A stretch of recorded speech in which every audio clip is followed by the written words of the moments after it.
Hello दोस्तों। आज हम एक इम्पोर्टेंट विषय पर टॉपिक पर बात करेंगे। ये टॉपिक एक्चुअली हमसे एक यूज़र एक व्यूअर ने मतलब इस पर वीडियो बनाने की मांग की है। तो और वो टॉपिक भी बहुत मतलब हेल्पफुल रहेगा। अगर बहुत लोग पूछते हैं, बहुत लोग क्वेरी रहता है, कॉमन क्वेरी वो है कि how to read text books to clear competitive exams और to clear for any particular exam. तो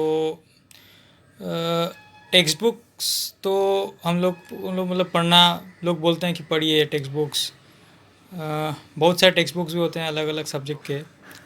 तो कैसे पढ़े हम लोग, मतलब कितना पढ़े कितना नहीं पढ़े, तो इस पर थोड़ा चर्चा करते हैं आज।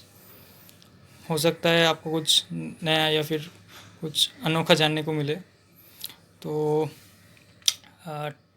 टेक्स्ट बुक्स पढ़ने से क्या होता है, आपका नॉलेज जो होता है वो एनहांस होता है, अपग्रेड होता है। नहीं तो नोट्स में भी हम लोग अलग अलग जगह से नोट्स या फिर मटेरियल से भी हम लोग काम चल जाता है। पर लेकिन टेक्स्ट बुक अगर आप वो पढ़ेंगे तो हो सकता है कुछ एक्स्ट्रा जानने को मिले, कुछ ऐसा इंसाइट्स, कुछ ऐसा कंसेप्ट जो बाकी जगह शायद आपको नहीं पता चले। लेकिन टेक्स्ट बुक तो इतना बड़ा है, आप कैसे कवर कर पाएंगे वो, और कितना कवर करेंगे। तो इस पर यही बोलना चाहूँगा कि जो आपको आपके पास कोई भी कम्पिटिटिव एग्ज़ाम हो जैसे गेट, तो उसका एक सिलेबस रहता है। वो आप सिलेबस निकालिए, अपने पास रखिए। और टेक्स्ट बुक जो होता है स्टैंडर्ड टेक्स्ट बुक कोई भी सब्जेक्ट का, तो वो सब्जेक्ट का टेक्स्ट बुक भी आप निकालिए। कोई भी टेक्स्ट बुक में आप देखेंगे कंटेंट्स रहता है, तो आप मैच कीजिए कि जो टॉपिक है सिलेबस में, एक्चुअल जो एग्ज़ाम का सिलेबस है, जैसे गेट एग्ज़ाम का सिलेबस है, वो टॉपिक कंटेंट्स में कहाँ है। तो वो कंटेंट्स में जो टॉपिक है उससे आप पेज नंबर या फिर जो लोकेशन है उस टॉपिक का वो निकाल लीजिए। वो टॉपिक आप लोग अच्छे से पढ़ लीजिए बुक से। अब बुक में क्या रहते हैं कि टॉपिक के बाद जनरली थ्योरी के बाद रहता है कुछ एग्जाम्पल प्रॉब्लम्स।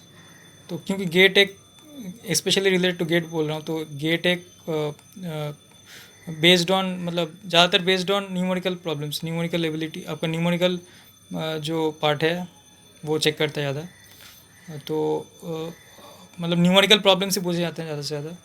तो जो एग्जांपल्स है, न्यूमेरिकल एग्जांपल्स है, वो सब आप सॉल्व करें बुक से। वो टॉपिक से रिलेटेड, वो टॉपिक आप पहले फाइंड आउट करें कहाँ पर है, वहाँ पे जाए, वहाँ से वो टॉपिक को कवर करे उसका थ्योरी पार्ट, फिर उसका न्यूमेरिकल प्रॉब्लम्स एज एग्जांपल्स रहता है। फिर उसका पीछे बुक के पीछे जैसे रहता है, ये भी रहता है कि आपका जो मतलब एक्सरसाइजेस, तो एक्सरसाइज में भी उस टॉपिक से रिलेटेड आपका कुछ प्रॉब्लम्स, अनसॉल्व प्रॉब्लम्स रहता है, तो वो सब भी अटेम्प्ट करें। हो सकता है वो सब का आंसर्स दिया रहे, तो वो सब से भी आप चेक कर सकते हैं। और पूरा बुक या फिर पूरा टॉपिक्स पढ़ने का कोई मतलब नहीं बनता है, क्योंकि हाँ, पढ़ने के लिए आप तो बहुत पढ़ सकते हैं, नॉलेज के लिए कोई सीमा नहीं है। मतलब ज़्यादा पढ़ेंगे तो ज़्यादा नॉलेज गेन करेंगे। लेकिन कोई भी पर्टिकुलर एग्ज़ाम से रिलेटेड अगर आप पढ़ाई कर रहे हैं तो टाइम बहुत कम रहता है।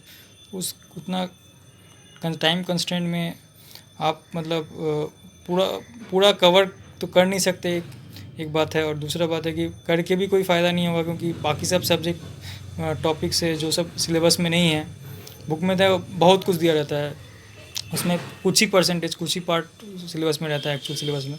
तो बाकी पार्ट अगर पढ़ भी लेंगे तो मतलब कुछ फ़ायदा नहीं होगा एग्ज़ाम से रिलेटेड, स्पेशली एग्ज़ाम से रिलेटेड बोल रहा हूँ। नहीं तो ऐसे पढ़ने के लिए तो बहुत पढ़ ही सकते हैं, नॉलेज बढ़ता है पढ़ने से, को आपका टेक्निकल नॉलेज तो अपग्रेड होता है। तो यही कुछ टिप्स थे टेक्स्ट बुक पढ़ने से रिलेटेड। एक है कंसेप्ट, मतलब एक है सिलेबस निकाल लीजिए, वो सिलेबस एग्ज़ाम का। फिर टेक्स्ट बुक का भी कंटेंट्स देखिए, कम मैच कीजिए, फिर वो उस पर जाइए, वो टॉपिक पे, उस टॉपिक से रिलेटेड एग्जांपल्स देखिए बुक से, और थ्योरी पढ़े, और उसके बाद उससे रिलेटेड जो एक्सरसाइज में प्रॉब्लम्स है वो सब अच्छे से प्रैक्टिस करें। तो उससे क्या होगा कि आपका एग्ज़ाम का प्रिपरेशन हो जाएगा टेक्स्ट बुक पढ़ते। तो thank you for watching this video till the end.